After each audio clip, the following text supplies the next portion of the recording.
Well, first and foremost, the justices that will be presiding over tomorrow's litigation, presidential litigation, should just have one thing in mind, that the spate of coup d'etats in Africa, across Africa, where you have 7 countries currently under the grasp of juntas within the Sahel region and the Central African Republic.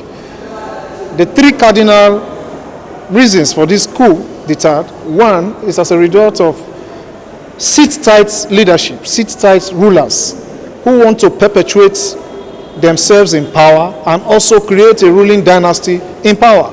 One of the reasons for the coup. Secondly, you also notice that most African presidents try to elongate their tenure and thereby injure their constitution as it affects extending the tenure of their reign. Then thirdly, massive corruption, poverty across these poor nations. So that is military coup. But in Nigeria, these judges should put one thing in mind, that rigging an election is a constitutional coup. It's a constitutional coup d'etat against the constitution of the land. And whatever ruling they are giving tomorrow, they should teleguide that ruling with the masses at heart. Justice, equity should be the focal point. You say, your question is, should, in case it goes the other way around, there's still 60 days window for appeal to the Supreme Court. And I believe whosoever the pendulum of justice dangles towards his direction, the other 60 days, according to the Electoral Act, is there to move your grievances to the upper court, which is the Supreme Court. So let us hope that these justices, it is sub judice, let us wait for the judgment. I believe after that judgment we'll decide if the nation will dwell or the nation will go in the way of peace. Your name, sir? Yeah, my name is Honorable Loki Obiyan, the governorship aspirant of Labour Party in Edo State, 2024. Thank you very much. In our nation's history, I believe it's a very fundamental question. I believe it's a question that would make or break. I believe it is the question that every Nigerian is waiting, is looking forward to. The reason why we gathered here today to debate and to look into the issues that are confronting us as a nation, especially concerning the awaiting judgment that by the grace of God is going to take place tomorrow. We have never seen an election that has been flooded with information both online and offline like we have seen in the 2023 general election. There is no election in the history of Africa, of Nigeria, where there is a digitization as much as we can see the number of young people, coming together and participating actively, to ensure that they have a nation. It reminds us of what the founding fathers did. They were all young people. Bafemi Awolowo, Sir Ahmadu Bello, Nnamdi Azikiwe, they were all in their 30s, when they did that. This is what this particular season and election and what we are waiting for signifies. It's almost like Nigeria's independence. This is what we're expecting tomorrow. So today, we came here, we discussed objectively, fearlessly, and decisively as regarding what is going to come out tomorrow. Of course, like we have said, it's not the presidential candidates that are in court. It is the Nigeria's judicial system that is in court. It is the judges that are in court. What we expect is not technicalities like we have seen even during the course of the debates. Everybody expects, for the judiciary to take the path of substantial caution, and judgment to give Nigeria and the world what is free and what is fair. This is what is expected, and that is what we expect to see tomorrow. I know, like we have heard here, we know that the judges will do what is right. We don't believe that our nation is nations of criminals and rogues and people who are not law-abiding, because we are all bounded by one spiritual and natural energy of humanity. Our Nigerianness is going to be shown tomorrow. We are people who care about ourselves beyond the parochialism and the use of tools of religion, ethnicity, and region that the class have used to divide us. I believe that these judges, their children have been speaking to them. Their brothers and their sisters, they are Nigerians. They have been going through and seeing what is happening. They will do the right thing tomorrow. If they don't do the right thing, then they are asking for what? They're asking for illegality. They're asking for anarchy. They're asking for a breakdown of law and order in Nigeria. But that's not what we want. And so that is my answer to your question. We are expecting that they will do the right thing as they sleep today to wake up, regardless of all the pressures that have been coming for them to do the whatever it is that is wrong, from the quarters and places that we've been hearing, from the chairman of the Bar Association and all of that. We've been waiting for all this long for tomorrow, and we believe and know that they will do what is right. What is your advice for the youth tomorrow, the obedient movement that will be coming out to the court tomorrow? What will be your advice? Hold on.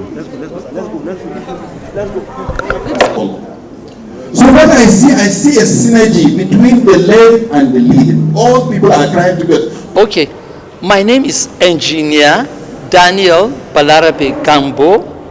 I am the National Coordinator of Concerned Stakeholders Forum, which is a forum created under the aegis of the Labour Party.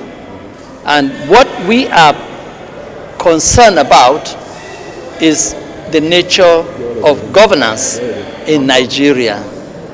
We of the forum feel that something wrong and has to be made right. Yes, sir. Why are you so sure that your principal, Peter Obi, won the February 25th general election? It's a question of joy. In fact, I say it even on the pulpit as a Christian, because I was involved. I was the chairman of the Committee on Compilation and Verification of all polling unit agents of Labour Party.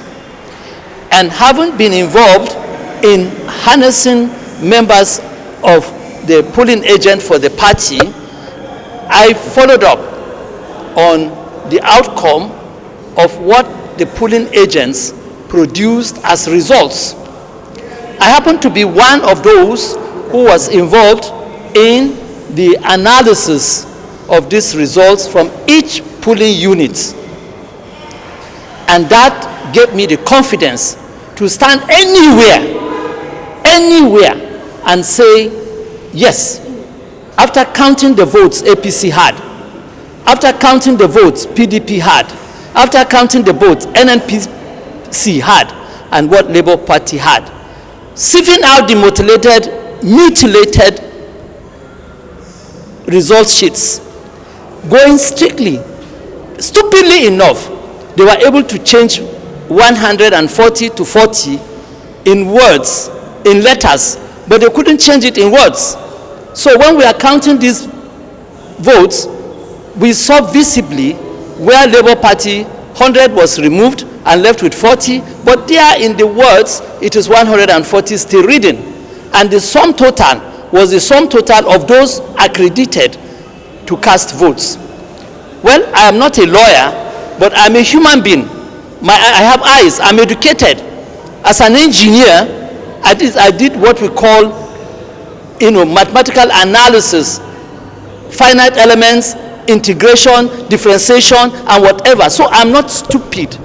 I know what interpolation and extrapolation is. So you won't call me a daft person when I see a result that is defaced. And what we have, even receipts, where you have a figure altered in a receipt, the receipt is regarded as what? Null and void. It is not acceptable.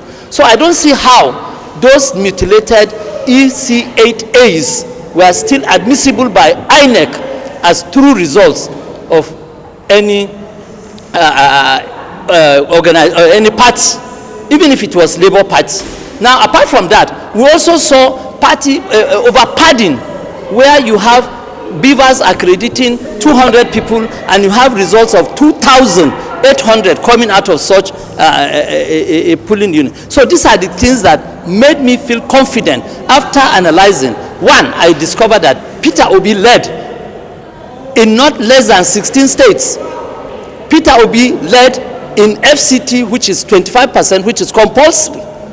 All right? And if we were to go by what we had in Rivers, we had what we have in Bayelsa, what we had in Kebbi in reality, what we have in Zamfara in reality. Let them bring out from EC8A and we will see. What I also discovered when PDP, Labour Party had a victory, what they did is just somebody by the side had an ink. He will thumbprint double on the same ballot paper, and so it may rendering the ballot sheet invalid.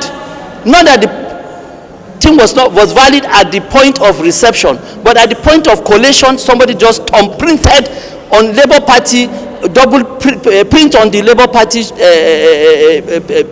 ballot papers to make those ballots invalid. There were so many irregularities, but at the end of the day, even with those irregularities, Labour Party was first. PDP may come second, but APC never got second position. Talk less of first. They had not even third because they were nowhere. Tell me let them mention one party, one state that APC won. No, APC never won any state in the north. Let them mention one state. If they say they won Ekiti, they won Oyo, they won Osun, I can agree with that, but let them mention one state in the north that APC won. Let them mention, tell me they won Kaduna State. Let them tell me. In the north, so which state did they win? In the southeast, tell me one state that you think APC won. In the southwest, in the south-south, tell me one state. Is it Delta? Is it Rivers? Is it look, gentlemen of the press, please, I'm not a lawyer. I'm not to put the words in the lawyer's mouth to decide. Let the lawyers go and be faithful to the EC8A and EC8B that INEC produced that are genuine. Once there is any alteration, discard it, and at the end of the day, let's come with the two results. Thank you very much. What I expect the judges to do, I'm not preempting them, is to sincerely declare the judicious winner. Let us not just continue on the path of lies. It has been our bane to national progress. All right? If they declare that, if they cannot, for fear, because some of these things are out of fear, and they declare, because I was in court when the APC lawyers were stooping down and begging the lawyers that they are bent on their knees that there should be a rerun. If it is that what they want, let there be a rerun. After all, we won the first time, we will win again. Like we have said again and again, it is not, and we have been very clear with our messaging. And before I attend to that, I think it's also important to, this is pre-recording, right? Please tell, who is the person shouting like an animal?